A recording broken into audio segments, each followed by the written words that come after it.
Finding the Mashreq Neo SWIFT code is very easy. You can get it by following this one easy step. So guys, start by visiting your browser. Once you have opened your browser, type SWIFT code finder and then search. You will see different websites that can help you to search for a SWIFT code for any bank anywhere you are in the world. So let's tap on the first result. Here, select your country by entering United Arab Emirates in this bar. Go ahead and select your bank by typing Mashreq and choose Mashreq PSC. Go ahead, select the city.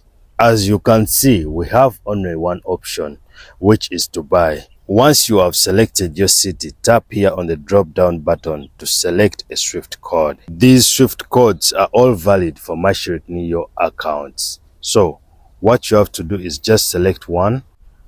Once you have selected one of these SWIFT codes, you can scroll a little bit down and then view the detailed information. Most importantly, your bank branch and your SWIFT code breakdown.